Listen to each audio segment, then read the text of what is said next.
I need to tell you what the Ironhold convoy was, because the Varek Concordance never understood it until it was too late.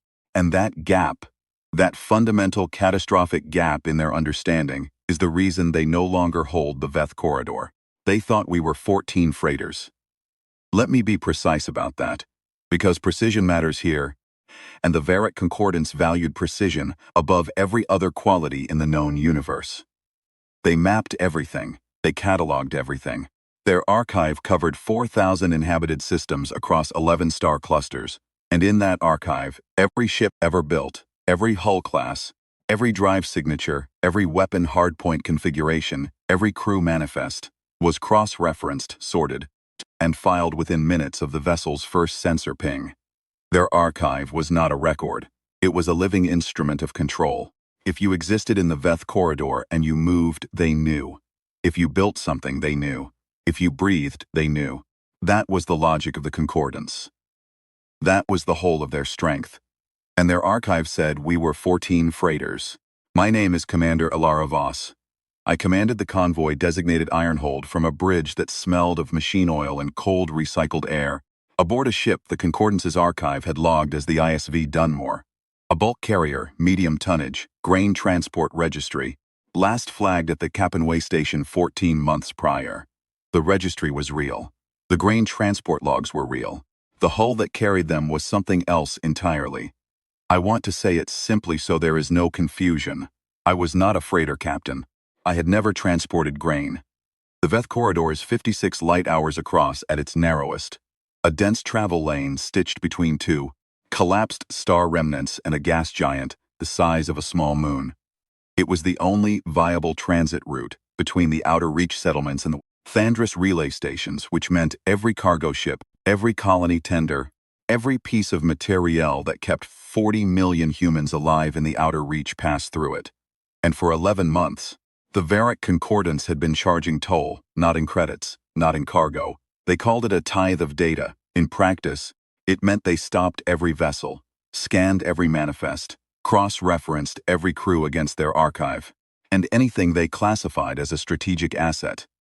A navigator with specialized training, a technician who'd worked on a certain class of drive, a doctor who understood certain xenobiological compounds. Those individuals did not continue the journey. They were cataloged. They were filed. They were added to the archive. The Concordance did not think of this as abduction. They genuinely did not. In their framework, a cataloged entity was an understood entity, and an understood entity was a safe entity. And the archive's safety was the highest possible good.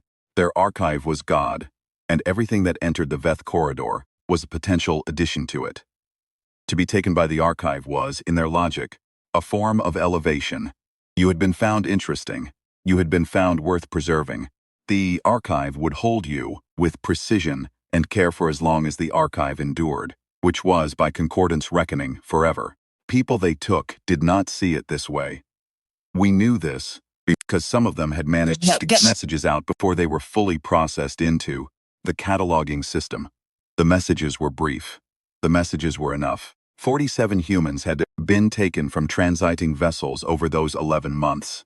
47 people who had been cross-referenced and found to be of interest. Ironhold was the answer to that.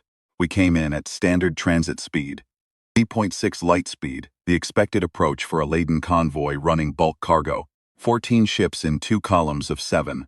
The standard configuration for convoy protection against debris fields. We were broadcasting correctly on all frequencies. Our drive signatures matched the registry. We had filed our manifests with the Concordance toll station 6 hours before entry, the way every legitimate freighter did. The Concordance officer who reviewed our filing logged us as low interest, cleared us for transit, and went back to his records. That officer's name was Curator 2nd Grade Vethinori, and I know this because we had a copy of his personnel file. We had a copy of everything. First indication that something was unusual came 40 minutes into transit, when the Concordance patrol screen 14 of their picket vessels, lightweight gunship class, positioned to intercept any flagged contact, began their standard approach to perform a closer scan. This was routine. The Concordance scanned everything. It was the point of the Veth corridor. You came through. They looked at you. They decided what you were, and they added whatever interested them to the archive. I watched them come on my forward display. 14 gunships in a scissor pattern, clean, efficient, practiced.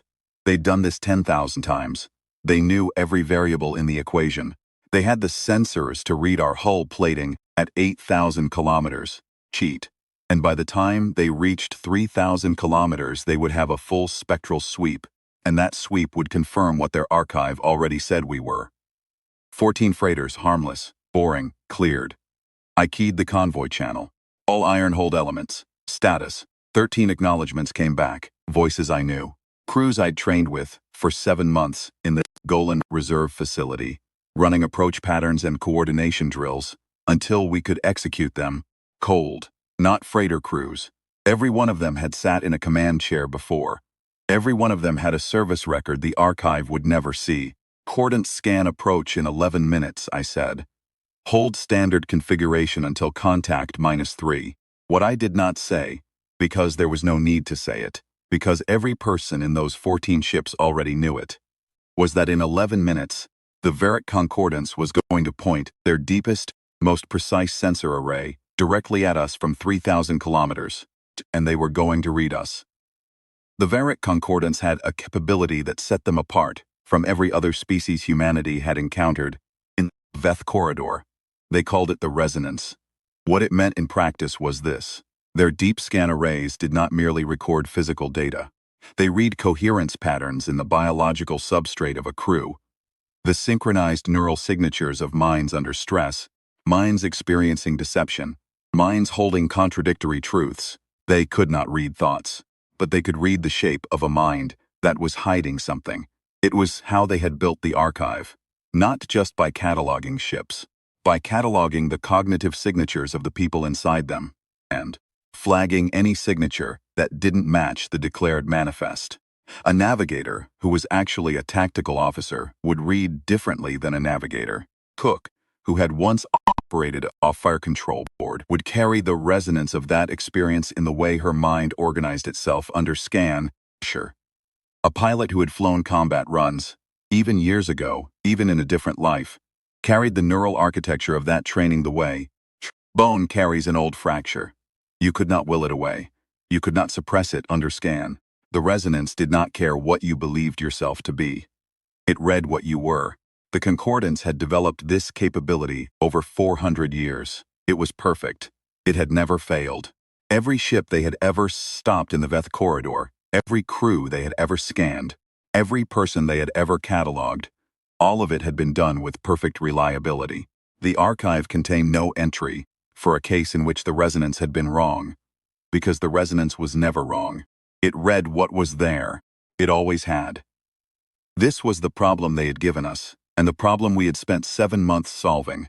The solution was not to deceive the resonance. You cannot deceive the resonance.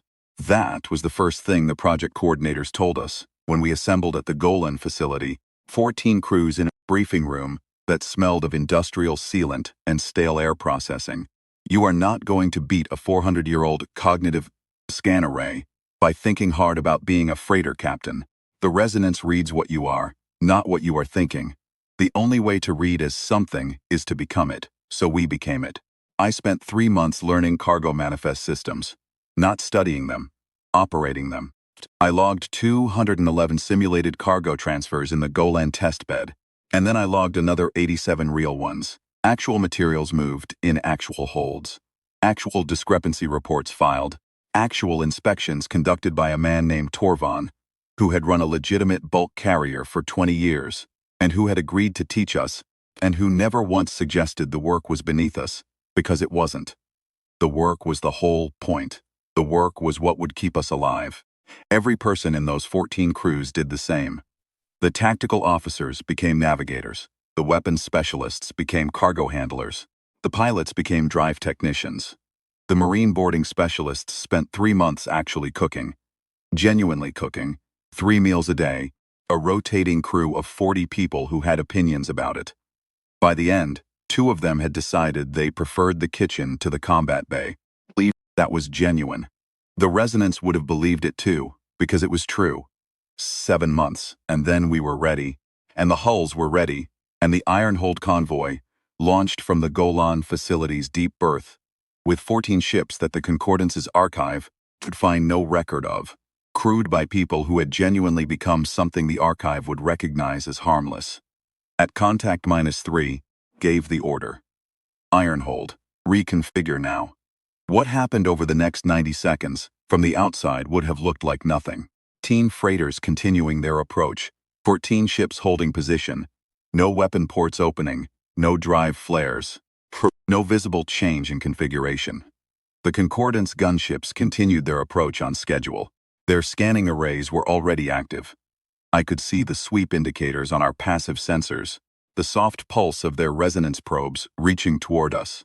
Inside the ships, everything changed. The Ironhold convoy was not 14 freighters. The hulls were real. The drive signatures were real. The cargo manifests were real. We were carrying grain because it would be physically scanned, and it needed to be there. But behind the cargo bays, behind the bulk carrier superstructures we had built over 7 months in the Golan facility, 14 hulls that the Concordance archive had no record of.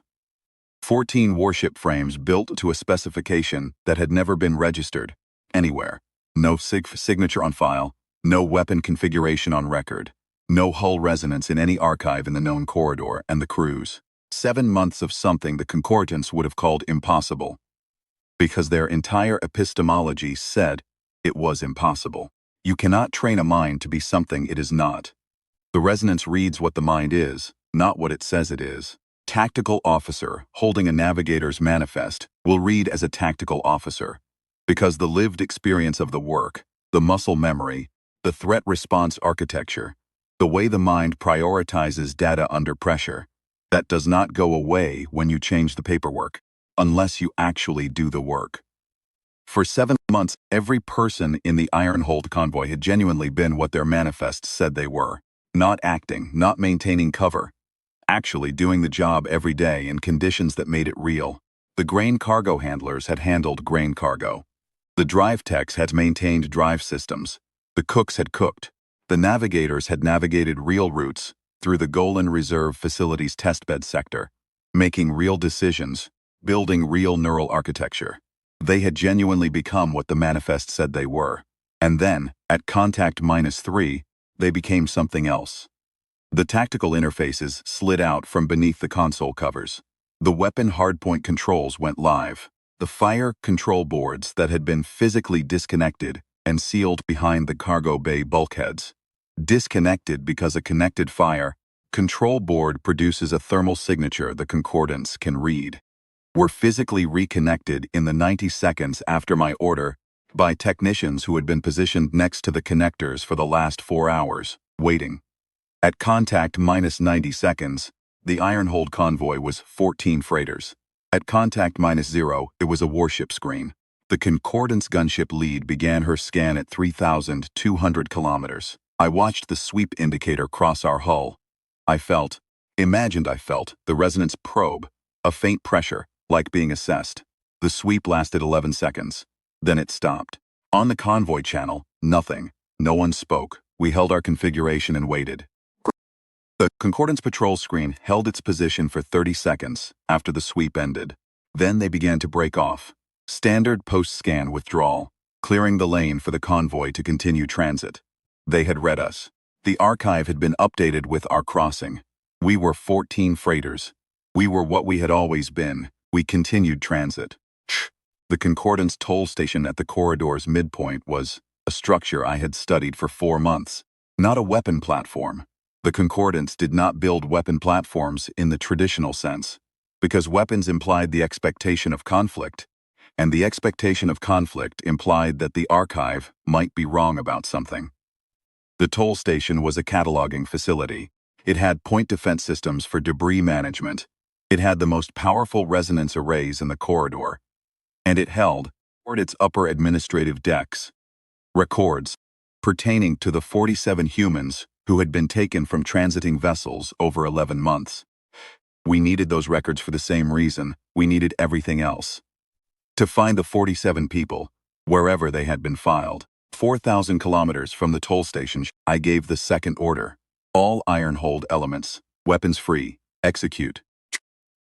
I want to be honest about what happened next, because I think honesty matters here, and because the record should be correct. We did not destroy the toll station. We had never intended to. A destroyed station is a mystery. The Concordance would have sent a survey force, cataloged the wreckage, and updated the archive with whatever they learned. A captured station is a different thing entirely. A captured station is a message. What we destroyed was the patrol screen.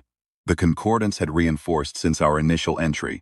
The 14 gunships that had scanned us at the corridor mouth had called ahead, not because they had found anything suspicious, because a convoy of 14 was larger than average, and their protocols required a reinforcing screen to be present at the toll station for any convoy above 12 hulls. The reinforcing screen was 40 ships. Added to the 14 from the entry point that had repositioned, we were facing 54 Concordance gunships, plus the toll station's point defense systems. We were 14 warships. The asymmetry did not favor them. What the Concordance had never modeled, because their archive had no entry for it, because nothing like it had ever existed in their 400 years of corridor operation, was the specific weapons package of the iron-hulled hulls. We were not dreadnoughts. We were not heavy cruisers. The hulls were medium frame, built for exactly this. A corridor engagement at close to medium range, against massed lighter ships, where rate of fire and arc coverage matter more than raw tonnage.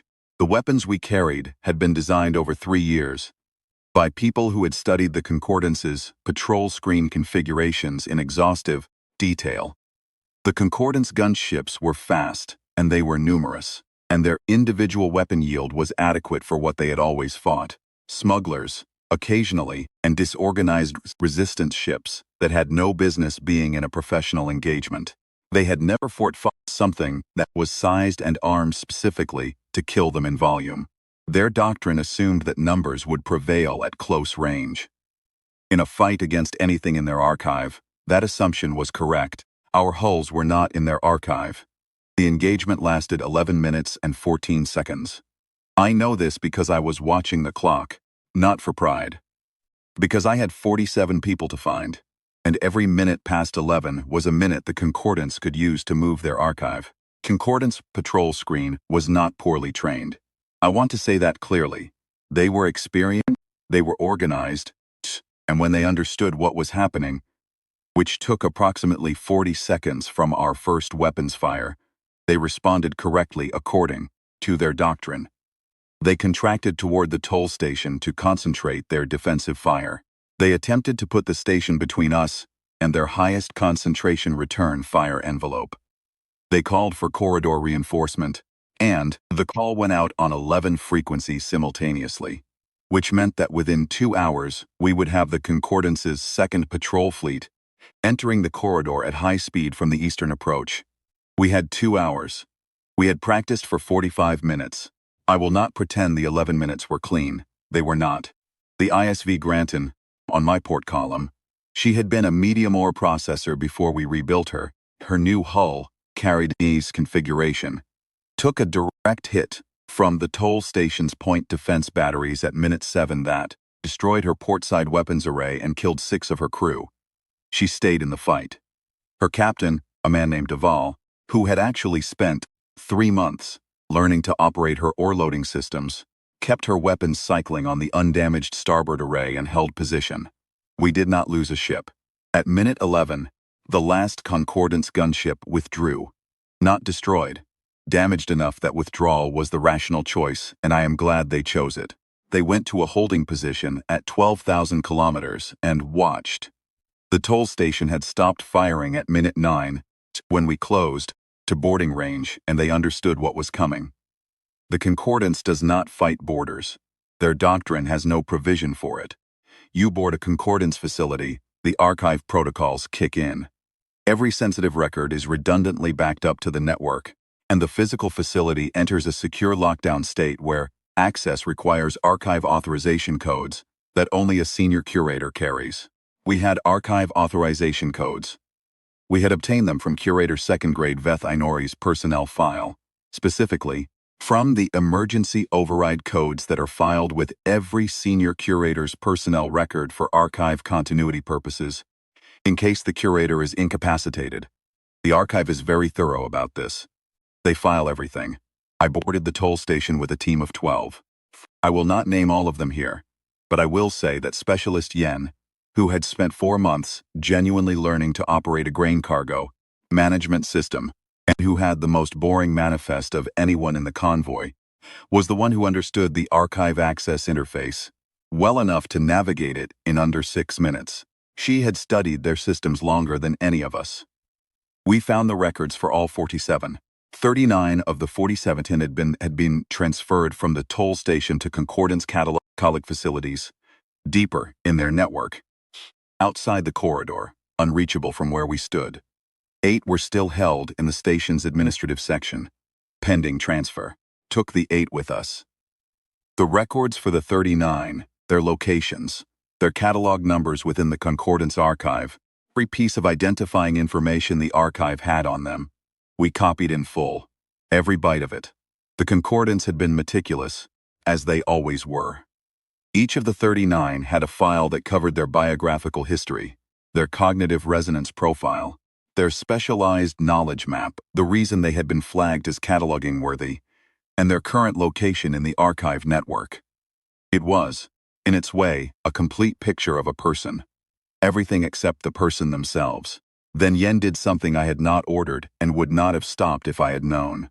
She opened the archive's outbound relay, and she sent the full contents of the toll station's corridor operation archive, every scan record, every cross-reference, every resonance profile, every file on every ship and crew that had transited the Veth corridor in 11 months, to a burst transmission address in the outer reach, settlements, not to any military authority, to every settlement coordinator in the outer reach, simultaneously.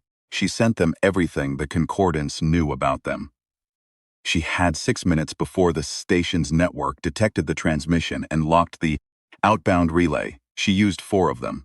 Done, she said. We left the station the way we had entered the corridor, with purpose, without ceremony, and without leaving anything the archive could use. The Concordance's second patrol fleet entered the corridor at the eastern approach 1 hour and 47 minutes after we cleared the western exit. They found a damaged toll station, 190 kilometers of debris from their patrol screen, and an empty corridor. They also found, on every frequency, the toll station broadcast on a single message that Yen had queued before we disconnected from the archive. The message was short. It's in the Concordance's own administrative notation format. Archive entry voided. Designation, Ironhold Convoy. Classification, unknown. Notes, no record found. I am told they sat on that message for 6 hours before transmitting it up their chain of command. The 8 people we recovered were in poor condition. The Concordance had not been cruel to them in any way they would have recognized as cruelty. They had been catalogued. They had been studied. Their cognitive signatures, their specialized knowledge, their biological data, they had been filed. In the Concordance's framework, this was a form of honor. To be in the archive was to be understood, and to be understood was the highest state. What it felt like to the people inside it was a kind of slow erasure. You existed in the archive. But the archive's existence was the point, not yours. The 8 people we brought back had things to relearn. Simple things, that they were known to people outside the record, that someone had come, that the corridor was theirs again, at least for now. I don't know how to say this without it sounding like I am making it about something larger than it was. It was not a great victory. We had cleared a single corridor for a period of time that the Concordance would eventually work to close again. We had recovered 8 of 47, the 39 in the deeper network were still there, still filed. We had the records for them, and those records were already in the hands of people who could use them for whatever came next. But whatever came next was not ours to execute. We had done our piece. What I keep thinking about, what I will not stop thinking about, I suspect, for the rest of my career, is the moment the Concordance's scan swept us at the corridor mouth and found 14 freighters. They had read us perfectly. The resonance had done exactly what it was built to do. It had assessed our minds and found exactly what they were. People who had spent 7 months genuinely doing the work of their manifests, and who had, in that time, genuinely become navigators and grain handlers and drive techs and cooks. The archive had looked at us with its most precise instrument and told the truth about us. The truth was just not the whole truth. I do not know if the Concordance will ever understand this. Their archive is built on the premise that a thing can be fully known, that complete information is complete safety, that the gap between what something is and what it is capable of can be closed by sufficiently detailed cataloging. They had complete information about us, and the information was accurate, and it was not enough. You cannot put everything in the archive. The archive cannot contain the decision someone makes at minute 9 when her weapons array is destroyed. She keeps fighting anyway. It cannot contain the thing that makes Yen open an outbound relay with 4 minutes left and choose to give everything the Concordance knows back to the people it was taken from. It cannot contain the 7 months of someone genuinely doing a job they were never meant to do, and finding at the end of it that they could do it, and that this had changed something in them that no scan could reach. The Ironhold convoy cleared the Veth corridor 3 hours and 12 minutes after entering it. 14 ships, 1 damaged, 8 people in the medical bay who were beginning slowly to remember what it felt like to be outside the record. The second patrol fleet entered the empty corridor behind us. In their archive, under the search field for Ironhold, there is a single entry. It was created by the toll station's automated systems in the 11 seconds of the initial scan, before the station went offline. Classification. Number 14. Threat assessment, negligible. Last updated, never. They will not update it. They cannot. To update, it would be to admit that the archive had looked directly at something it did not understand, and the archive does not contain the language for that. But I know what we were. We were 14 ships that should not have existed in any record, crewed by people who had spent 7 months becoming something the archive could read safely so that, when the moment came, the archive would look at us and see nothing it needed to worry about. The Concordance has a word for what they did to those 47 people. The word is indexed. We have a word for what we did in the Veth corridor. We do not say it very often. It is not a word that fits well in after-action reports or debriefs, or the kind of official documents that get filed in archives. But Duvall said it when we cleared the western exit, and he was eating something in his ship's galley with his good arm while the medical team worked on his shoulder, and he said it quietly. The way you say something that is true but doesn't need to be shouted. He said, "We were there, that's all. That's the whole of it. We were there." And the Concordance looked directly at us and did not know what we were. And by the time they understood, we had already done what we came to do. The Veth corridor has been clear for 6 weeks now. The outer reach settlements are transiting without toll. The records Yen sent are being used by people who know how to use them. Somewhere in the Concordance's deeper network, 39 people are still in the archive. And that is a fact I carry with me, and I will carry it until there is a next time. There will be a next time. We are already planning it.